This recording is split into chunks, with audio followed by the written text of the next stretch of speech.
জামাত পাচ্ছে হলো 7 আসন, বিএনপি 270, জাতীয় পার্টি সহ অন্যান্য হলো 23 আসন। এটা হলো পার্ট 2। ওই ভিডিওটা আমি পরিপূর্ণ করতে পারি নাই, কাজে ওখান থেকে শুরু করলাম। তাহলে একটু ডেফিনেশন দিয়ে নিই যে আওয়ামী লীগ জামাতকে ভোট দিতে পারতেছে না বাংলাদেশে। কারণ হলো কোনো এলাকাতেই আওয়ামী লীগকে শেল্টার দিতে পারতেছে না জামায়াত, বা নিরাপত্তা দিতে পারতেছে না, বা আগামীতে পারবে না। আরো চরমভাবে হ্যারাসমেন্ট হইতে হবে যদি জামাতকে সমর্থন দেয়, কারণ ক্ষমতায় আসবে বিএনপি, এটা মোটামুটি নিশ্চিত হয়ে গেছে। এই কারণে জামায়াতকে আওয়ামী লীগ ভোট দিতেছে না। আচ্ছা, শেল্টারের একটা ব্যাপার আছে, শেপের ব্যাপার আছে। কাজে যদি শেখ হাসিনা নিজেও বলে যে তোমরা ভোট দাও জামাতরে, তাহলে কিন্তু তারা ভোট দিতে পারতেছে না। এই হলো ফিল্ডের পরিস্থিতি এক। আর এই যে আগের ভিডিওতে বলেছি, ওখান থেকে শুরু করলাম। 5% ভোট ছিল জামাতের, এবারকার না হলে 10% হলো ভোট হয়েছে। কিন্তু 10% ভোট নিয়ে তো কোনো সিট তারা পাইতেছে না। সম্ভব 10% ভোট দিয়ে আপনি কোথাও জিতে আসতে পারবেন? ওই 5-7টা জায়গা যেখানে জামাতের আধিক্য আছে, ওই কয় জায়গাতে ওই কয়টা সিটই জামাত পাইতেছে। আর ভোট 2001 সালের থেকে কিছু ভোট তাদের বাড়বে এই, কিন্তু আওয়ামী লীগের সব ভোট একভাবে হচ্ছে না, এটা এলাকাগতভাবে ভাগ হয়ে যাচ্ছে। এটা অলরেডি সেটিং হয়ে গেছে সারা দেশে।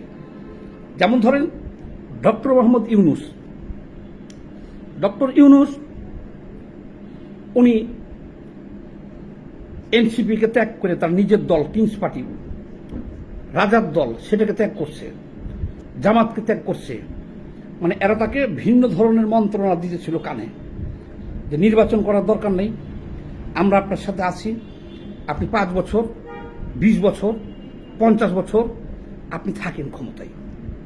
এবং প্রথম এদের কথা শুনতেছিল, কিন্তু সার্বিক অবস্থা বিবেচনা করার পরে যখন দেখলো যে আজ হোক আর কাল হোক আমাকে তো বিদায় নিতে হবে, আর নির্বাচন আমি যখনই দিই ক্ষমতায় তো আসতেছে বিএনপি, তখন তো আমি ফেসে যাব।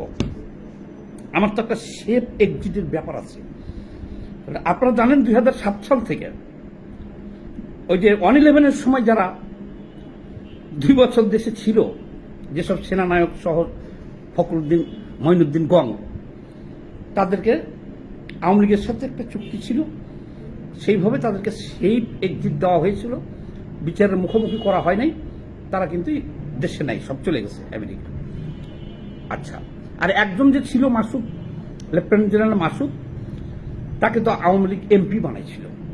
তাহলে এখন ডক্টর ইউনূস সহ উপদেষ্টাদের সেফ এক্সিটটা, মানে তাদের নিরাপত্তাটা, বলবেন তাদের নিরাপত্তা লাগবে কেন? তারা এই যে নির্বাচনে এই 1.5 বছর বা 2 বছর যাইটুকু ক্ষমতায় থাকতেছে, ওরা ফেরেস্তা না। এই টাইমে তারা অনেক ছয়দি করছে, অনেক লুটপাট দুর্নীতি, যেগুলো আমরা নিজ চোখে দেখছি, এগুলোর সাথে তারা জড়াইয়ে পড়ছে। ঠিক শেখ হাসিনার আমলে যে মামলাগুলো ছিল, সেই মামলাগুলোতেই তো পেঁচিয়ে যাবো, শেষ বয়সে জেলে দিতে হবে। যদি জামায়াত এবং এনসিপির কথা যদি শোনে ডক্টর ইউনূস, তাহলে কি করতে হবে? বিএনপি ক্ষমতায় আসলে ওই সমস্ত মামলাই আবার তারা জেলে দিতে হবে। নিরাপদ তাকে সেভ করতে পারবে না জামায়াত, এনসিপি। কাজেই জামাত এবং এনসিপি যতই ডক্টর ইউনূসকে বলেছে যে আপনি 5 বছর ক্ষমতায় থাকেন, 10 বছর থাকেন, 50 বছর থাকেন, উনি শুনে নাই। আর যেহেতু উনি শুনে নাই, নিজের নিরাপত্তার জন্য সারা দেশও ব্যাপারটা এরকম দাঁড়ায় গেছে। সব এলাকাতেই এখন আওয়ামী লীগরা শেল্টার নিতেছে বিএনপির কাছে।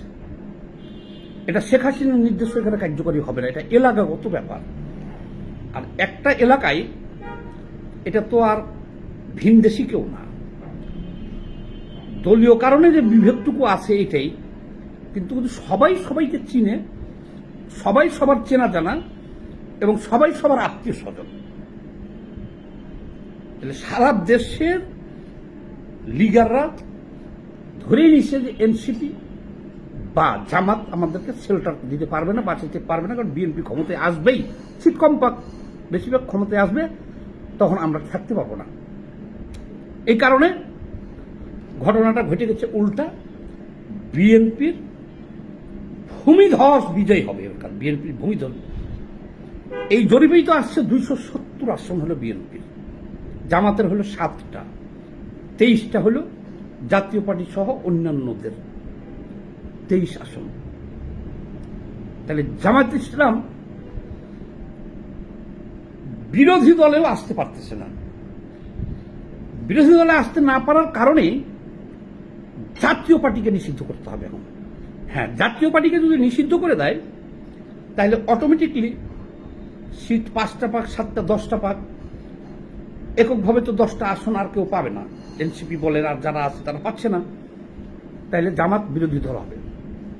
আর জামাতকে বিরোধী দলে যাইতে গেলে জাতীয় পার্টিকে নিষিদ্ধ করতে হবে, এবং সেটা করার জন্য, সেটা আমি আরেকটা ভিডিওতে আলোচনা করব, সেটা করার জন্য তাদের আরেক ছেলে আছে না, ভিপি নূর, এটা আরেক সমস্যা। জামাতের গুপ্ত শিবির তো বের হলো অনেক, গুপ্ত ভিসি, গুপ্ত শিবির, গুপ্ত সভাপতি, গুপ্ত সেক্রেটারি, কত বের হলো সারা দেশে, শিবির বের হয়ে গেল সব ছাত্রলীগ থেকে, এটি ছিল গুপ্ত।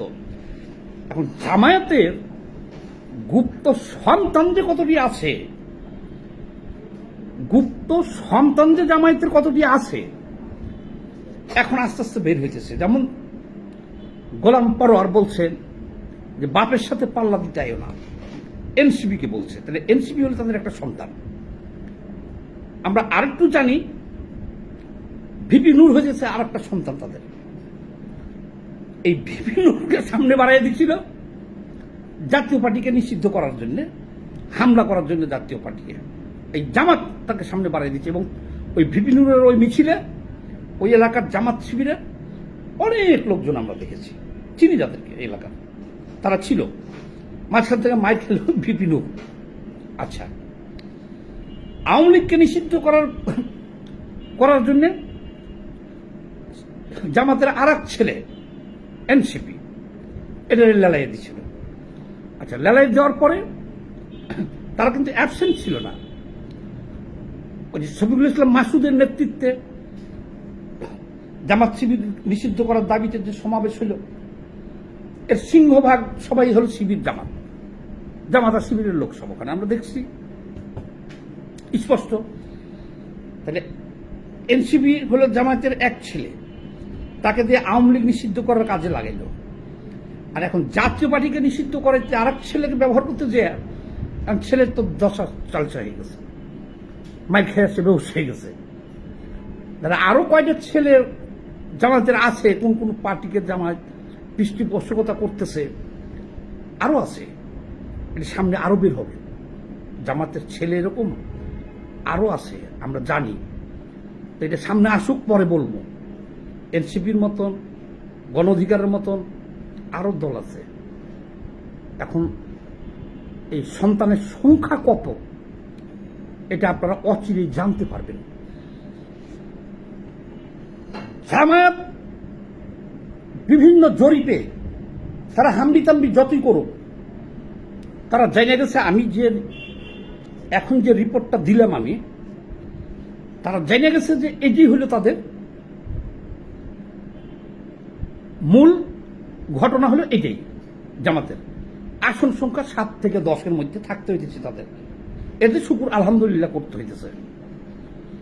এই কারণে জামাত যে কোনো উপায়েই হোক তারা এই নির্বাচন বানচাল করার জন্য মরিয়া, এবং শেষ পর্যন্ত তারা লড়াই চালিয়ে দেব নির্বাচন বানচাল করার জন্য, লড়াই চালিয়ে দেব।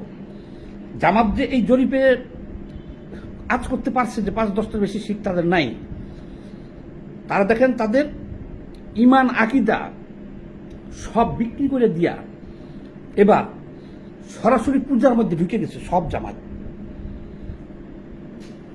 কেউ মন্ত্র পড়া শুরু করছে, কেউ সেজদা করা শুরু করেছে, কেউ বলছে রোজা পূজা একই কথা, কেউ বলছে হিন্দু মুসলমান দুই ভাই ভাই আমরা। কিন্তু এত বছর কি বলছে তারা? কোনোদিন গেছে তারা? যায় না। কিন্তু এবারকার পূজা করাই শুরু করছে এবং বলতেছে হিন্দু মানেই দাঁড়িপাল্লা। কিন্তু মনে রাখবেন, যদি দেখে সিল মারতে হয়, ওই ভোটটা দাঁড়িপাল্লায় পড়বে হিন্দুদের। এছাড়া কোনো ভোট হিন্দুরা দাঁড়িপাল্লাতে দেবে না। এরাও বুঝতে পারছে জামাত হোঁচট খাইছে এখানেও। তাহলে সেখানে হোঁচট খাওয়ার পরে কি হয়েছে? জামাত সেখানেও হোঁচট খাইছে, খাওয়ার পরে কি হয়েছে? এখন তারা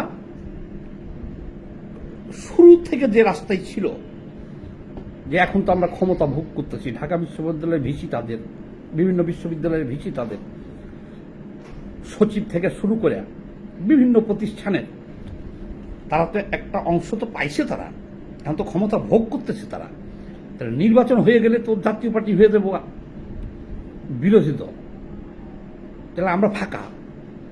ওরা জীবন দেওয়া হলো, যে কোনোভাবেই হোক এই নির্বাচন তারা প্রতিরোধ করবে। এবং ডক্টর ইউনূসকে ধরছিল শক্ত করে, যে আপনি চুপ থাকেন, তো নির্বাচন করা লাগবে না, 2 বছর 5 বছর আপনি থাকেন, 10 বছর থাকেন না, আপনি যতদিন বেঁচে আছেন থাকেন। জামায়াতের হুজুররা বলা শুরু করেছিল, অজি হুজুর যেগুলা, যে আপনি যতদিন বাইচে আছেন ততদিন থাকেন। এটা জামাতের কথাই, শিখানো কথাই। কিন্তু ইউনূস যখন এটা ঝেড়ে ফেলে দিয়া তারেকদের সাথে হাত মিলাইল লন্ডনে, যে বাবা আমার দরকার নাই, আমার শেপ এক্সিট দরকার, তোমরা আমাকে রক্ষা করতে পারবা না। এরপরেই জামাত শুরু করছে কি, পিয়ার পদ্ধতি লাগবে না, আগে পিয়ার পদ্ধতি ছাড়া কোনো নির্বাচন এদেশে হবে না। কারণ জানে যে পিয়ার পদ্ধতি বিএনপি মানবে বা সবাই মানবে না, পিয়ার পদ্ধতি এটা হয় না। তাহলে হয় না যেটা সেটাই তো বলতে হবে, তাহলে প্যাস লাগবো। সেইখানে কিন্তু জামাত সুবিধা করতে পারে নাই, কারণ বিএনপি সহ সিংহভাগ দলই এটা মানে নাই, এমনকি এনসিপিও মানে না পিয়ার পদ্ধতি, তারা মানবে না। তখন তারা ওখান থেকে সরে আসছে, আসার পরে এখন বলতেছে এনসিপির সাথে তাদের কথা ছিল, তারা জুলাই সনদে সই করবে না, তারা করে ফেলছে। যে এখন এনসিপি বলতেছে যে তোরা হলি বেঈমান, আর এনসিপিকে ওরা বলতেছে যে বাপের সাথে লাগতে আইসো না। ঘটনাটা এখানে অনেক চুক্তি ভায়োলেশন হয়ে গেছে এখানে। এখন আবার জামায়াত ইস্যু তুলছে, গণভোট হইতে হবে আগে, হ্যানা ভোট হইতে হবে। এই যে জুলাই সনদের আইনি ভিত্তির জন্য একটা গণভোট হইতে হবে। চিন্তা করে দেখেন যে এই 2 মাসের ব্যবধানে 2টা ভোট, এটা বাংলাদেশের এই গরিব রাষ্ট্রের সরকার এটা কি বহন করতে পারবে ভাই? এমনি তো দেশের আইন শৃঙ্খলা বাহিনীর অবস্থা এই, যেহেতু পারবে না, ওটা কি ধরছে গণভোট করতে হবে। আচ্ছা, যদি গণভোট হয় সবার চাপে, তাহলে কি হবে? তারা এই গণভোটে ব্যাপক হাঙ্গামা করবে, ব্যাপক হাঙ্গামা করবে গণভোটে। হাঙ্গামা করলে পরে কি হবে? তখন বলবে যে না, জাতীয় নির্বাচনে আমরা অংশগ্রহণ করব না এবং বাংলাদেশের নির্বাচন হতে দিব না। কারণ এই গণভোট, হ্যানা ভোটই তো ঠিকমতো হয় নাই। এই হ্যানা ভোট ঠিকমতো হয় নাই, কারচুপি দেখাইব, ব্যালট ছিনতেই দেখাইব, অনেক ভেজাল গুজাল দেশে হব। এখন আছে জামাত সেই টার্গেটে। এটা 14 মিনিট হয়ে গেছে, আর দীর্ঘ করলাম না। জামাতের পরিকল্পনা এবং অবস্থান আমি 2টা ভিডিওতে জানাইলাম, পরপর আরেকটা ভিডিওতে আসতেছি আমি।